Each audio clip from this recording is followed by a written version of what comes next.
اللہ اللہ اللہ اللہ اللہ اللہ اللہ اللہ اللہ اللہ۔ السلام علیکم ورحمۃ اللہ وبرکاتہ۔ نحمدہ ونصلی علی رسولہ الکریم، اما بعد فاعوذ باللہ من الشیطان الرجیم، بسم اللہ الرحمن الرحیم۔ رب اشرح لی صدری ویسر لی امری واحلل عقدۃ من لسانی یفقہوا قولی۔ رب زدنی علما رب زدنی علما رب زدنی علما والحقنی بالصالحین۔ اللہم فقہنا فی الدین اللہم فقہنا فی الدین اللہم فقہنا فی الدین۔ آج میں پھر اپنی بہنوں کے لیے ہمارے نبی صلی اللہ علیہ وسلم کی 29ویں قسط لیے حاضر ہوئی ہوں۔ آج اس میں بھائی چارہ، یہود کا قول قرار اور مکہ والوں کی شرارتیں اور سازشوں کے بارے میں بات کروں گی۔ منافق اور مسلمان کے بارے میں بات کروں گی انشاءاللہ۔ مسلمان یوں بھی ہر گھرانے سے ایک ایک دو دو کر کے مسلمان ہوئے، اور پھر ان کو اپنا گھر بار اور مال و دولت سب کچھ چھوڑ کر بدیس نکلنا پڑا۔ مدینہ آئے تو یہ مسلمان بالکل پریشان اور تباہ حال تھے۔ حضور صلی اللہ علیہ وسلم نے یہ کیا کہ ایک ایک بے گھر کے مسلمان کو ایک ایک انصاری کا بھائی بنا دیا۔ پھر یہ ایسے بھائی ہیں جو خون کے رشتے سے بڑھ کر ہوئے۔ ہر ایک نے اپنے بھائی کو اپنے گھر یا اپنی زمین میں جگہ دی، اپنے مال و دولت میں سے حصہ دیا، اپنے کھیت بانٹ کر دیے، اپنے کاروبار اور بیوپار میں شریک کیا۔ حضور انور صلی اللہ علیہ وسلم کے مدینہ آنے سے پہلے مدینے کے دونوں قبیلے اوس اور خزرج لڑ کر تھک چکے تھے اور چاہا تھا کہ اپنے میں سے ایک رئیس کو، جس کا نام عبداللہ بن ابی بن سلول تھا، اپنا بادشاہ بنا لیں۔ مدینہ میں مدینے میں ایک دوسرا گروہ یہودیوں کا آباد تھا۔ یہ حجاز کے سوداگر اور مہاجن تھے، اور یہاں سے لے کر شام کی سرحد تک ان کی تجارتی کوٹھیاں اور گڑھیاں تھیں، اور اپنے روپے کے زور سے مدینے کے حاکم بنے بیٹھے تھے۔ اپنی مصلحت کے لحاظ سے وہ کبھی اوس کا ساتھ دیتے تھے اور کبھی خزرج کا۔ حضرت صلی اللہ علیہ وسلم جب مدینے آئے تو شروع میں انہوں نے شاید یہ سمجھ کر کہ یہ ایک ایسا مذہب لے کر آئے ہیں جو ہمارے مذہب کے قریب ہے، آپ کی مخالفت نہیں کی۔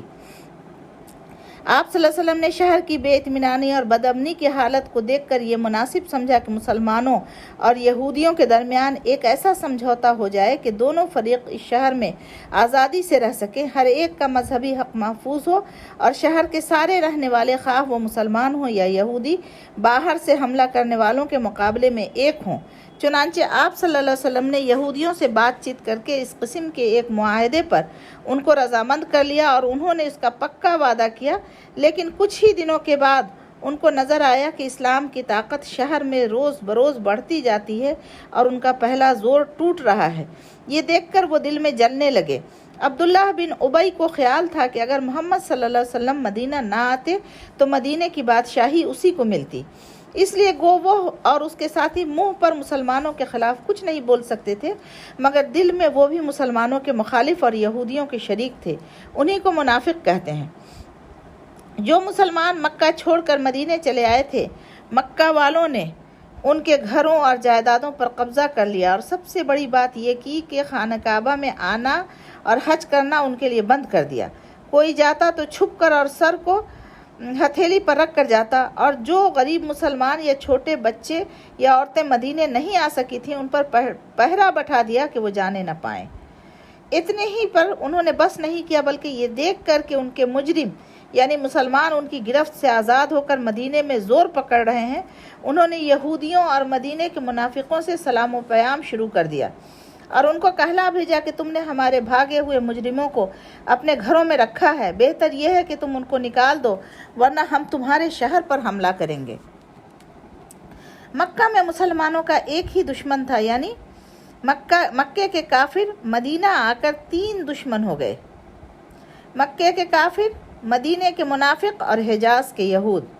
مکے کے کافر تلوار کے دھنی تھے، اس لیے وہ تلوار سے فیصلہ چاہتے تھے۔ مدینے کے منافق اپنی چالوں اور سازشوں سے نقصان پہنچاتے رہتے تھے، اور حجاز کے یہود جو عرب کے سرمایہ والے تھے پورے حجاز میں اپنی دولت اور سرمایہ کے زور سے اودھم مچائے ہوئے تھے۔ عرب کی ساری دولت ان کے قبضے میں تھی۔ عرب مزدوروں کی کاشت اور کھیتی کی پیداوار کے مالک بنے بیٹھے تھے۔ ملک کا سارا بیوپار اور کاروبار ان کے ہاتھوں میں تھا، اور وہ اپنے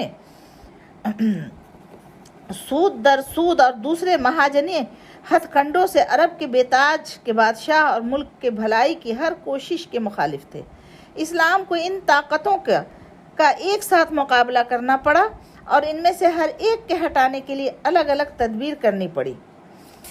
سبحان ربک رب العزت عما یصفون وسلام علی المرسلین والحمد للہ رب العالمین۔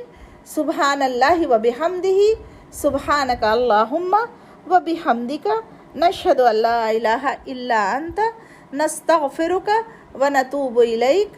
اللہ اکبر، اللہ اکبر، اللہ اکبر، وللہ الحمد۔ پھر انشاءاللہ تعالی آپ سے اگلی قسط میں پھر ملوں گی۔ جب تک کہ رکھیے اپنا خیال اور دیجیے مجھے اجازت۔ السلام علیکم ورحمۃ اللہ وبرکاتہ۔